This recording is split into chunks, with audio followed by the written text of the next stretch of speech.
Ex-cons of Reddit, what's the most terrifying thing you saw inside of prison? Not me, but I spoke to a former inmate after his release who had developed severe PTSD from some of the things he witnessed while incarcerated. One of the stories was that he was playing cards with some guys, and one of them was smoking a cigarette. Another inmate who was not playing with them approached the table and asked the guy smoking if he could get shorts on the cigarette. Shorts means before you finished smoking, you gave the cigarette to someone else, so they got the last few puffs of the cigarette before putting it out. The smoker agreed, the inmate wandered off, and they went back to playing cards. Well, the guy playing cards must have forgot and finished the cigarette. A little while later the other inmate came back to the table asking for the short, and the guy at the table told him that he had forgotten about it and finished the cigarette. Guy wanders off again, and they go back to playing cards. Shortly afterwards, the inmate who wanted shorts comes back to the table, comes up behind the player, pulls his head back, and started shanking him in the eye and throat with a pen/pencil. Dude died over forgetting to give someone a damn cigarette butt. My cellmate was truly crazy and was tortured by hallucinations. One day he managed to gouge one of his eyes out with a fork at lunch in front of everyone, then puncture the other eye with something before the screws could get to him. He was screaming like a banshee when he ripped the first one out and threw it on the floor, and everyone just stared in shock, including the screws. At first it looked like a skit or something.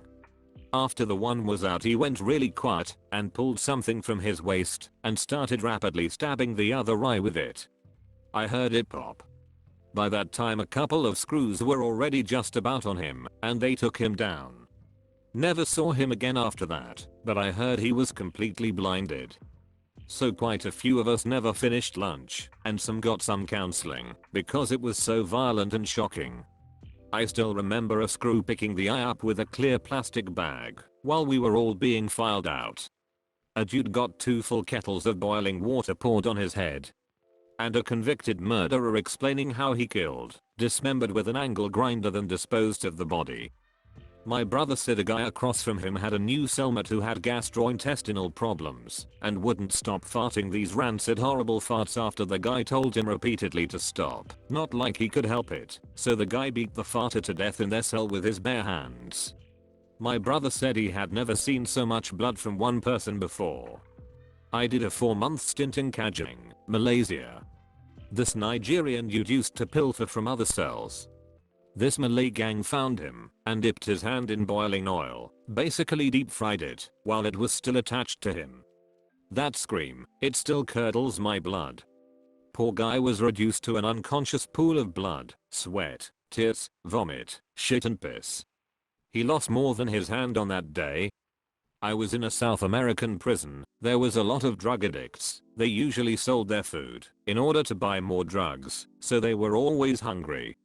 One day I was eating my lunch, rice, a leg of chicken and some beans. When I finished my meal there were some chicken bones left in my plate, and a drug addict approached to me to ask if I could gift him the chicken bones. So I lent him my bones and he started eating them. It was heartbreaking. A guy got stomped to death my first day in. The 2 guys fighting were rival gang members. The guards didn't do anything until the guy getting stomped stopped breathing. Then they came in and took them both away. One in a bag and one in cuffs.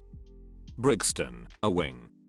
Coming back from canteen, this scary looking wild-eyed dude steps across and tells me to hand over my burn/tobacco. I laugh and say no and walk by, waiting for him to do something. Nothing happened. Few minutes later, same guy opened some poor lad's stomach with one slash, and he was lying there trying to hold his intestines in. I saw the fear and panic on his face. The scary guy just casually walked away.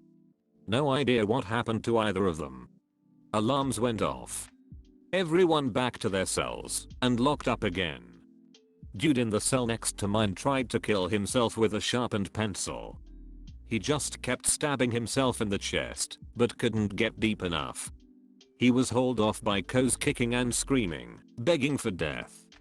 He was going to be deported. Boiling hot peanut butter dumped on a sleeping child molester's face. The screaming and thrashing was pretty intense. The idea is that you can't wipe it off or something to mitigate the damage caused, it's going to burn deeply. And in my opinion, that was worse than watching a guy on the bench press take a 35k plate mash to the skull repeatedly. He was dead pretty quickly. The peanut butter burn is a permanent disfigurement that will have months of pain and suffering. I don't know if this counts, but my dad was in prison with Richard Speck, who is, if you don't know, an American mass murderer who brutally murdered and raped 8 nurses. My dad told me during his time in prison, Speck bragged about what he did all the time and said prison was a wonderful vacation for him and he would do it all again if he had the chance. He would even go as far as saying how much he loved to kill those women. So sickening. Speck also made porn in prison, which I'm sure is on the internet somewhere. I was never in prison, but in jail a bit for drug charges. I was in my 30s, but my bunkie was a really nice 19-year kid in there for selling drugs. He seemed a bit over his head, but introduced me to the jits. I didn't know anyone, and we'd play cards and shit. He had a real high bond, and one day they said to get his shit he got bail. He didn't know who, but I was so happy for him. The next morning the co told me he was shot and killed that night, being very respectful. Everyone liked the guy. It was confirmed on the evening news. Really fucked me up, and I can guess who got him bailed. Just the way that some people talk about murder. Some of the people in there would be telling a story, casually drop the fact that they killed someone, then keep going on with the story like nothing happened. I saw someone take a hot pot, fill it up with baby oil, add a pound of sugar, add some magic shave, bring it to a boil, then splash it in a person's face. It literally melted the guy's face off. This happened around 1999, and I still have the occasional nightmare about it. Not a crazy story, but was in for a few days and didn't realize they put you in cells based on the color of your skin. I'm a white dude with a Hispanic last name, and they put me in a cell with a straight Nazi who told me if I went to actual prison, I was only in for a weekend, that I would be a misfit because I wasn't one thing or the other.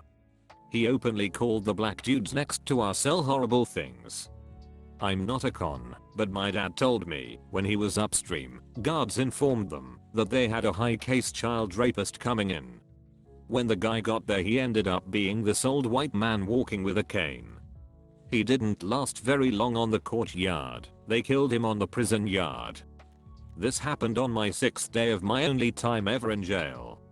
While waiting for my arraignment in Harris Co. Jail, Texas, I'm sitting on the concrete floor reading a book and a fight breaks out. I'm between 2 bunks and the fight ends up in that lot with me. I couldn't move because the crowd of guys watching was blocking my way. I sat there as one guy bashed another guy's head repeatedly into the concrete floor. Blood gushing, and the dude was limp after the second bash, but it went in for right along, 1 foot away from me. The gurgling / spastic breathing sounds he was making were awful. 2 years in a federal facility, a new guy was being walked into the tank. Apparently he was the wrong kind of Mexican, and less than a minute after he walks in with a guard, 6 guys jump him. The guard, knowing he's outnumbered, steps back and calls support. Within 30 seconds, the dude did not have a face. We were allowed padlock to lock our stuff up, and these guys came swinging with padlocks and socks. We were on lockdown for 2 days after that. But the worst, like others have shared, is hearing a guy get raped. I don't know what this guy did, but 4 dudes walked into his cell, the cellie walks out, and the screams were haunting. Relayed by a friend, but he said the craziest thing about prison is how you inevitably meet someone who is more psychotic / sociopathic than the next guy. You think you've seen it, met some bad dudes on the streets, but there's always a bigger fish. I spent time in county on misdemeanors. During my first week, an alcoholic died in the cell below me. We could hear him moaning and calling for help, and the guards had been in multiple times. The last time I heard the guard tell the bum to deal with his bad choices like a man. The man had a seizure and died in that cell in a pool of shit. The following week the jail was on lockdown and inmates were rioting in their cells. Fire sprinklers were broken and the pods flooded. I saw multiple inmates hauled out after being peppered and subdued. The guards left the inmates not participating alone in their cells, just bored. This all happened in a relatively small town jail, population 80. The man who died was a well-known homeless fixture. He was known for getting petty charges to have a warm bed during especially cold nights. He was arrested for drinking on the courthouse lawn. I consider this to be terrifying because as an incarcerated individual your medical care is given through the facility, and I have never met a more callous individual than the medical staff in jail. Massive open wound flesh gashes down to the bone, made by herself on her forearms and top of the legs, that she used to hide things in, like paintbrushes, coffee rations, pens etc. I could literally see her bones. Some forensic photos the guy in the cell next to me showed me of his victims, corpses. He killed them after he tortured them in gang-related abductions. He removed a tattoo with an electric sander and knives in both eye sockets, still in. They were part of his trial evidence. Okay, so unfortunately, my bunk was close to the corner where everybody came to fight or whatever. So this one guy claimed that he was a gang member, but it was discovered that he was a false flagger. So, the gang members put him in the corner and took turns beating and raping him. He was in the infirmary for about a week. When he came back, the gang got him all over again. He was transferred after that. I promise there aren't many things more terrifying than hearing a grown man scream while he's being raped. I've had ex-cons as clients. One saw his friend get stabbed a lot to death and couldn't jump in to help him or he'd get stabbed too. Same guy was in charge of removing gang patches from other inmates. Patches, in this case, meant tattoos. You don't see many elderly gangsters for a reason. Hey, so if I were to end up in prison and I basically said, I'm just here to do my time, I'll comply to whatever rules, guidelines, etc., what are the odds I get left alone? How little people cared about each other. Like, the guards. I'm not an ex-con, I was in jail. But the guards would openly let the gangs beat the shit out of people for reasons. They'd also beat the shit out of you for no reason, just they didn't like your attitude. Humanity is gone the moment you enter jail. I saw one guy get his face smashed in with a backseat ball as retaliation for being called out in front of the yard for an unpaid chocolate bar debt. And another guy got a razor blade slashed to the face, presumably over a beef carried over from the street. I was held without bail in county jail for 2 weeks. We get to watch TV during rec. We were watching the news one day and this guy was arrested for killing a judge's brother by stabbing. He was a mean looking skinhead with neck and face tats. Next day, he's now in my cell block looking extremely on edge. Turns out, the guy he killed sexually assaulted a female member of his family. Although set to get a prison sentence, he killed for his family's honor. Not something I saw, but someone died because they were in active withdrawal and begged for medical assistance, which never came. They went into a coma and died in the hospital days later. Got a few stories myself, but the one that I'll always remember is one told by my mate's dad. He had a cellmate who was a big burly farmer type guy and was serving time for killing his wife and her lover. My mate's dad says one night, while they were sleeping, the guy jumps out of his bunk screaming at the top of his lungs. He was having nightmares about the situation and couldn't get out of his head what happened that day. The guy walked in on his wife in bed with another man. Farmer guy pulls out his shotgun and blasts the lover first. When he got his senses together, he saw his wife running towards him, so he accidentally shoots her head off. His nightmare was his wife still walking towards him with no head. When I was in primary school P7, a prostitute got murdered across from the school. Trassy wild. It ended up a cold case 20 odd years later. I share a cell with some Asian dude, Chinese to be exact. Dude had fast food restaurants, kids, nice house, a lot. He had a fight with a friend and got DNA took, and turns out he murdered said hooker. Small world when I think about the chances of that happening. Seen people who injected heroin and done it wrong and now have big holes in their legs. Seen slashing people jumping of balconies. One guy was telling how he murdered a guy who stole from him, and after he killed he found the shit that he thought the other guy stole.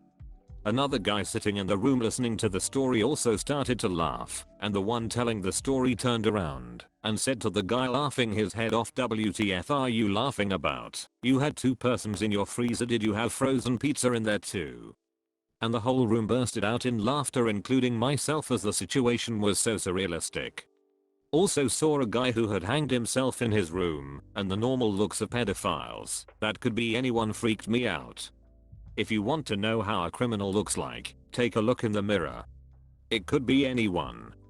That is scary.